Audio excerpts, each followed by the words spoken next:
কি মনে হচ্ছে? খালি গায়ে আসছি? হুম, খালি গায়ে আসছি।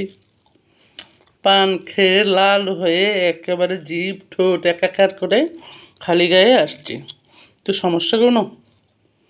আমার ঘরে আমি খালি গায়ে থাকবো, আমার ফেসবুকে আমি খালি গায়ের ছবি দিব, খালি গায়ের ভিডিও দিব। তো সমস্যাটা কোথায়? আপনার ইচ্ছে না করলে আপনি দেখেন না। ফেসবুকে সুযোগ সুবিধাটা আছে বলে তো দেই।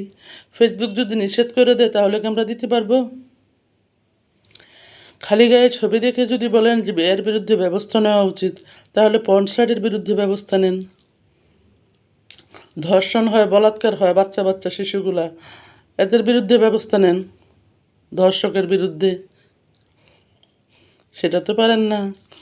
দেশটাকে যারা লুটেপুটে খাচ্ছে, যারা দেশের জনগণের উপকার করবে বলে মারামারি করছে, ক্ষমতা নিয়ে যাচ্ছে হাতে, ক্ষমতা নিয়ে উল্টাপাল্টা কাজ করছে, তাদের বিরুদ্ধে ব্যবস্থা নেন। আমার বিরুদ্ধে যদি ব্যবস্থা নিতে চান, তার মানে বুঝবো আপনি নপুংসক, আপনার মধ্যে কোনো পুরুষত্ব নাই।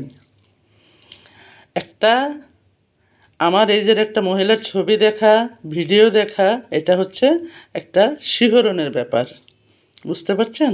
চাইলে এরকম ছবি এরকম ভিডিও কেউ দিতে পারে না, সাহস না, এটা ভালো লাগার বিষয়, বুঝতে পারছেন? যৌনতাটাকে উপভোগ করতে শিখেন। আর খালি গায়ে মনে হইলেই খালি গায়ে না, খালি গায়ে কেউ থাকতে পারে না। লজ্জা বলে জিনিস আছে, আমাদেরও আছে, আমরাও কাপড় পরে থাকি। এই যে কাপড় পরেছি, এখন কি আপনার সামনে বোরকা পরে থাকতে হবে? বোরকা পরে ফেসবুকে আসতে হবে? তাহলে বা আপনি ফেসবুক চালান কেন? ও বোন, আপনি ফেসবুক চালান কেন? আপনি আপনার বউকে সময় দেন, আপনি আপনার স্বামীকে সময় দেন, মোবাইলটা রেখে দেন।